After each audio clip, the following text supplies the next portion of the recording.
Hi, this is Rob. In this video, I'm going to compare the three main types of cameras on the market with video recording capabilities.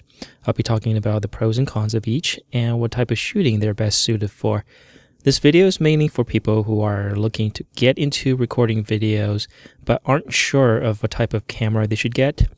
The three types of cameras that I'm going to be talking about are the DSLR camera, the compact camera, and the camcorder. First, I'll briefly introduce each and give a general overview, and then with the help of my wife, my favorite model, Elena, I'll show comparison clips as well as real-life samples of how casual shooters would generally use such cameras. But before we begin, let's get something very important out of the way first, and that is expectations and reality. You know those awesome looking sample videos from the camera manufacturers? You know, those videos that look so sharp, vivid, and perfect? Ones like this, or this, or this. If you think you're going to get anywhere near those kinds of quality with the same cameras, then you'll either be really disappointed, or you are in fact already a skilled filmmaker, cameraman, or photographer. Official samples such as these were shot by professionals who know how to squeeze every last drop of quality from those cameras, and footage like these are the work of an entire production crew with professional models, makeup artists, stylists, lighting assistants, and so on. You know, not to mention a lot of planning and rehearsing, as well as using professional video production equipment. The truth is, the average person doesn't even like to use tripods.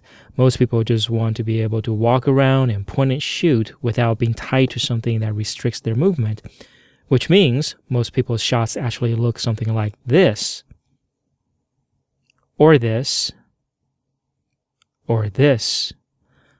So before we move on, you might want to recalibrate your expectations. We're here to talk about casual video shooting, not professional video production.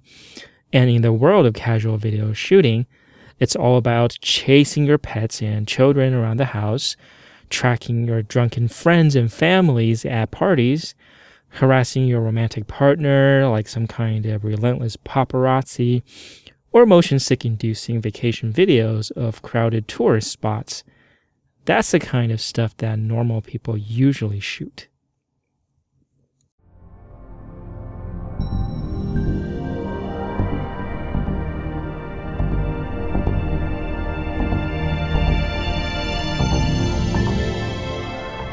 DSLR and DSLR-like cameras are aimed at photographers who are more serious about taking pictures, such as professionals and advanced enthusiasts, and they offer comprehensive hands-on manual controls that are less common on compact cameras. The Canon 5D Mark III is currently my main camera that I use for my photography. It replaced the 1D Mark II that I used for about 8 years. When using a DSLR as a video camera, how you would feel about it depends on what kind of shooting you would do. For example, serious filmmakers will likely have very different opinions about such a camera's video features compared to, let's say, a casual home video shooter. I'll elaborate on this later. Compact cameras are typically aimed at casual shooters, but there are some high-end compacts that have more features and superior image quality and are aimed at advanced photographers or professionals who need a small camera. The Panasonic Lumix LX5 is one such camera, and it's the camera that I use when I want to travel light, for example, on vacations, instead of carrying a much larger DSLR camera with multiple lenses, which gets pretty heavy and uncomfortable after a while. When not traveling, Elena uses the LX5 as her main camera, which replaced the Fujifilm F30 that we used to have as our dedicated household compact camera. Camcorders are dedicated video recording cameras, and they have features that are catered specifically to video shooting. The Canon VIXIA HF11 is a camcorder aimed at the casual shooter, and I purchased one back when I didn't have any cameras that could capture HD quality video. After I got the LX5 and the 5D Mark III, I thought maybe the HF11 would become redundant or obsolete since the other two cameras both can record HD videos, but as it turned out, the camcorder still has a place among all my gadgets and are better at certain things than still cameras.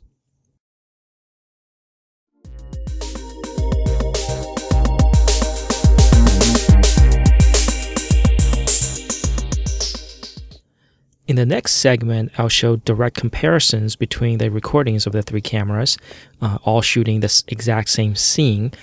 I placed all three cameras side by side and recorded at the same time. And I tried to set all three cameras to neutral settings and then used whatever automatic program mode there is for each camera for the sake of fairness. Why did I do that? Because if settings were to be customized, there would be too many variables between the three cameras. And for the same reason, all the footage came straight from the cameras and were not processed in any way. First up, we have a few clips from the Lumix LX5. I've set up a mixed lighting of warm color tungsten lights, a household lamp, and cool colored overcast sky from the window. This kind of mixed lighting is a real challenge for the auto white balance to get right because it doesn't quite know which light source to favor.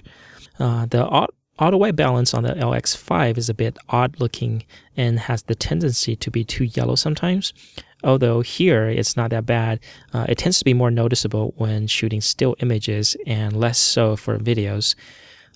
The contrast looks a bit low to me, and I think it might be because the camera was trying to prevent the backlit subject from getting too dark. This isn't that much of a problem because it's much easier to process files that are low in contrast than it is the other way around.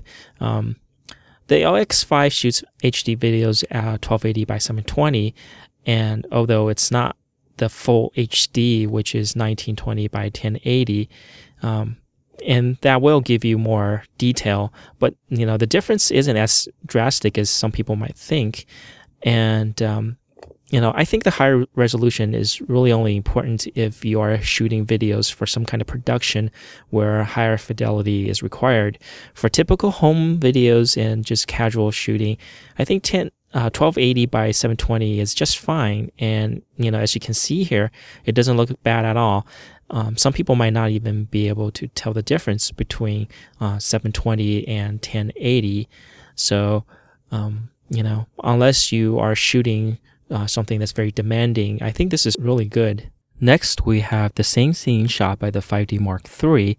Now remember, these cameras were recording side by side together, so you'll be seeing the same shots as from the LX5, except from a slightly different angle. As you can see, the 5D Mark III's auto white balance tends to look quite warm and saturated, and this is something I've noticed with the 1D Mark II as well, especially when it comes to tungsten lights.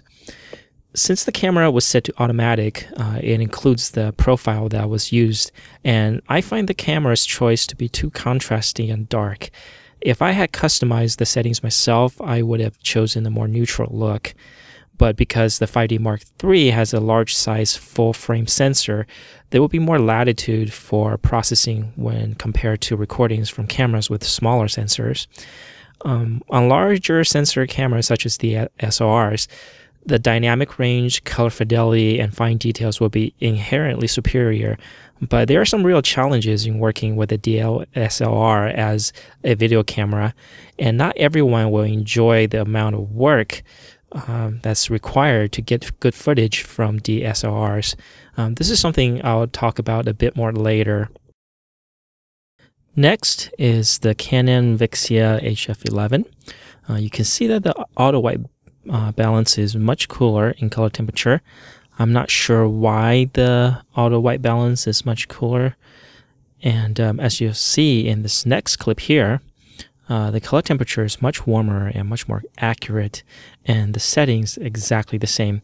I don't remember having changed the white balance settings between the clips. It could be just that the auto white balance is not reliable.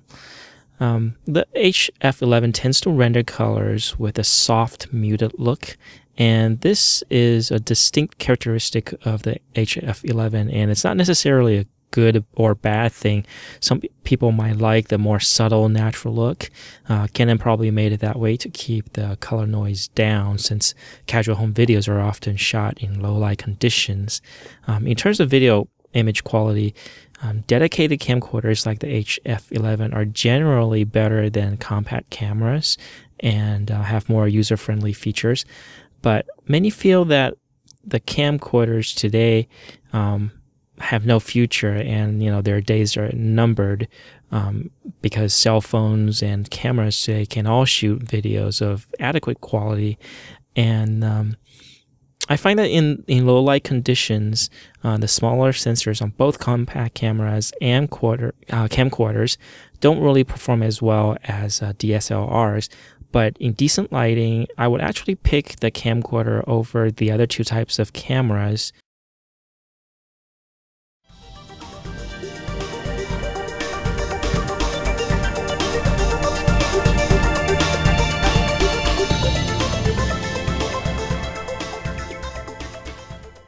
Okay, now let's look at the reasons why you should or shouldn't use a DSLR for video. There are generally two types of shooters that would want to use DSLRs for videos. The first type is the professional shooter who wants to use it for more serious video productions. The second type is the casual home video shooter. One thing that makes DSLRs terrible for casual shooting is the fact that some DSLRs only have manual focus during video recording and can't automatically adjust focus while shooting. There are DSLRs out there with automatic focusing during video recording, but the speed at which they do it, it varies. And in general, the contrast detection method used by video autofocusing is a lot slower than the phase detection method, which is used by DSLRs for still images. If you want to use DSLRs for shooting videos, make sure you try it out in person to see how fast it focuses during video recording, or read about that aspect on the web from reliable review sites. The 5D Mark III is one of the DSLRs that don't have automatic focusing during video recording, probably because Canon assumed that the more advanced shooters who would buy this camera would be using it in serious productions where focus pulling would be done the same way as standard film and television productions, such as being mounted on various specialized shooting rigs that are operated by dedicated focus pullers and professional cameramen. If you want to use a manual focusing DSLR as a casual home video camera, you really ought to think twice about it. Not only is it hard to track moving subjects with manual focus, it's hard to even achieve focus for relatively still subjects. For example, when I shot this test footage, I had to try 3 times before getting proper focus. I tried the automatic pre-focus, which uses contrast detection and is very slow. Then I also tried manual focus. But if the subject is at moderate distance, you will not be able to tell if the eyes are in sharp focus because you're looking at this live view on a 3.2-inch LCD screen, and you're pretty much half guessing. You can magnify the live view on the LCD screen if you pre-focus before recording, but once you start recording, you can't magnify anymore.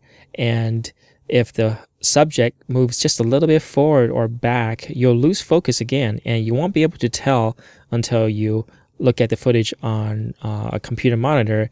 And if you're using a larger aperture setting, this is especially problematic because the depth of field is so narrow. Another problem is that trying to achieve proper focus manually while tracking moving subjects is very challenging.